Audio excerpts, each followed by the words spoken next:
मैं परमेश्वर का धन्यवाद देता हूँ। सुबह के समय परमेश्वर के चरणों में आने का प्रभु ने मौका दिया।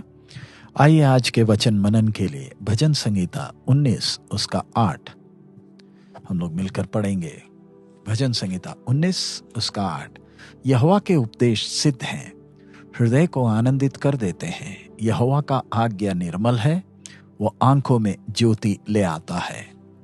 उर्दू में ज़बूर 19 उसका 8वां वचन। खुदावंद के कवानीन रास्त हैं, वो दिल को फरहत पहुंचाते हैं। खुदावंद का हुक्म बेऐब है, वो आंखों को रोशन करता है। आज जो हम वचन ध्यान दे रहे हैं, जो वचन हमने पढ़ा है, उसमें से परमेश्वर के वचन को सुनने वाला, समझने वाला, उसकी आंखें में ज्योति आ जाती है। इस भजन संगीता को हम जानते हैं दाऊद ने लिखा है, और दाऊद एक ऐसा व्यक्ति है जो इस्राएल के ऊपर जब राज्य करते वक्त इस्राएल के इतिहास का सबसे स्वर्णिम दिन थे। उसका जीवन जब हम देखें, वो एक साधारण चरवाहा, वो लड़ाई की युक्तियां का अभ्यास उसे नहीं था, और एक देश को कैसे चलाना उसका अनुभव उसे नहीं था। जरा वो घटना देखें जब राजा साउल ने दाऊद को गोलियत का सामना करने के लिए अपने हथियार दे दिए। दाऊद उनको वापस दे बैठा, क्योंकि उन्हें पहनकर लड़ना दाऊद को नहीं मालूम था, अनुभव नहीं है। हम समझ सकते हैं, एक साधारण गांव का जीवन बिताता था, गांव का चरवाहा था, लेकिन बचपन से ही परमेश्वर को पूरे मन से प्यार करता था, और परमेश्वर पर भरोसा उसे बचपन से ही था, और परमेश्वर की आज्ञाओं को सच्चे मन से प्यार करता था।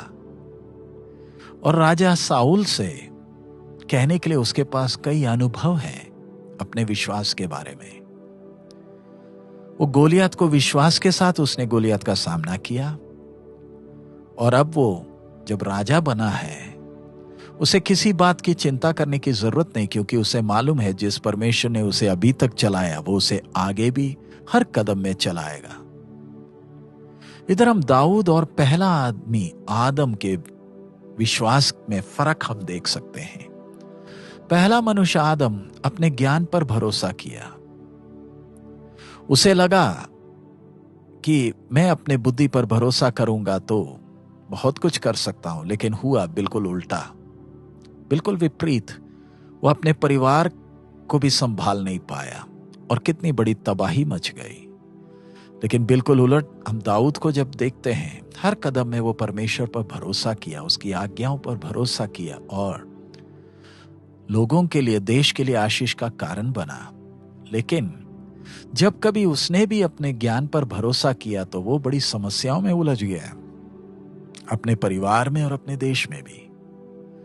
ये परमेश्वर के वचन हम सब के लिए चेतावनी है कि हम परमेश्वर की आज्ञाओं पर भरोसा करेंगे तो हमारी आंखें ज्योतिर्मय होंगी, और हमें इस पाप भरे दुनिया में हम जय के साथ जी पाएंगे।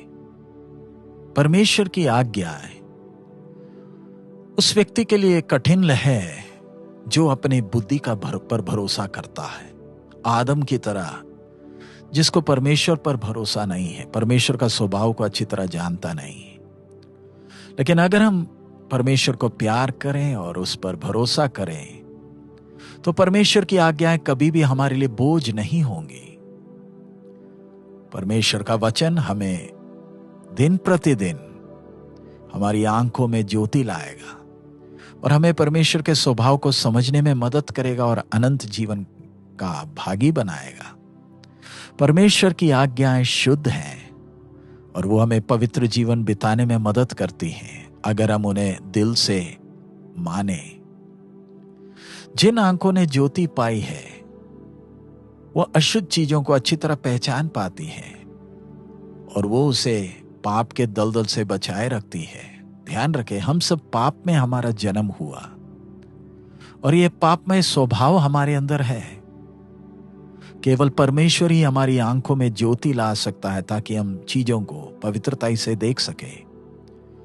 मनुष्य का ज्ञान कभी भी मनुष्य की आंखों में ज्योति नहीं ला पाएगा। वो हमेशा उसको गलत रास्ते में ही लेकर जाएगा। लेकिन जिन आंखों ने परमेश्वर के वचन से ज्योति पाई है, वो स्वर्गीय पिता की नजरों की तरह दूसरों को देखने लगते हैं। आइए हम अपने आप को जांच कर देखें, क्या हमारी नजरों में फर्क आया है? हमारी दृष्टि में जैसे हम उद्धार पाने के पहले जैसे चीजों को देखते थे, क्या आज भी वैसे ही देखते हैं? क्या हम दिलेरी से कह सकते हैं कि परमेश्वर के वचन के द्वारा मेरी आंखों में ज्योति आया है? क्या हम लोगों के दृष्टि से हमारा दृष्टि अलग है? जब सारा संसार दुनिया के घटने क्रमों से परेशान है, मैं और आप जो परमेश्वर के संतान हैं, क्या मैं और आप इन सब घटनाओं के पीछे परमेश्वर का हाथ देख सकते हैं? क्या हम अपने जीवन में भी, चाहे कैसी भी परिस्थिति हो, क्या परमेश्वर का हाथ हमें दिखता है? क्या हमें वो तसल्ली है कि हम परमेश्वर के हाथ में सुरक्षित हैं? अगर हमें चिंताएं सताती हैं, आइए हम प्रार्थना करें कि परमेश्वर हमारी आंखों को ज्योतिर्मय करे, ताकि हम एक एक दिन आनंद के साथ जीवन बिताए, पवित्र और शुद्ध जीवन बिताए, जो परमेश्वर की नजरों में स्वीकार योग्य है। उसके लिए परमेश्वर हमें मदद करे। आइए हम प्रार्थना करें। हमारे अनुग्रहकारी पिता, हम आपका धन्यवाद देते हैं सुबह के समय के लिए। प्रभु, आपके पवित्र वचन के लिए धन्यवाद, जिसके द्वारा हमारी आंखें ज्योतिर्मय होती हैं। बाप, विनती करते हैं कि इन दिनों में आपके वचनों को और प्यार करने के लिए, उनको मानने के लिए हमें सहायता करें, ताकि हम जीवन को आपकी दृष्टि के जैसे हम देख सकें। हमारे आप अपनी पुरानी दृष्टि से नहीं, लेकिन ज्योतिर्मय आंखों से हम जीवन को देख सकें। और प्रभु, आपके स्वभाव को करीबी से जानकर आपको प्रसन्न करने वाला जीवन बिता सकें। आपके वचन के लिए धन्यवाद, यीशु मसीह के मधुर नाम से मांगते हैं, आमीन। हमारे प्रभु का आगमन नजदीक है। आइए इन दिनों में, जब हमारे सामने ज्यादा समय नहीं है, परमेश्वर के वचन को प्यार करें, वचन को मनन करें, ताकि हमारी आंखों और ज्योतिर्मय हो और प्रभु का नाम हमारे जीवन के द्वारा महिमा पाए। प्रभु हम सबको बहुत आयत में आशीष दे। हमारा प्रभु अति शीघ्र आ रहा। मारानाथा।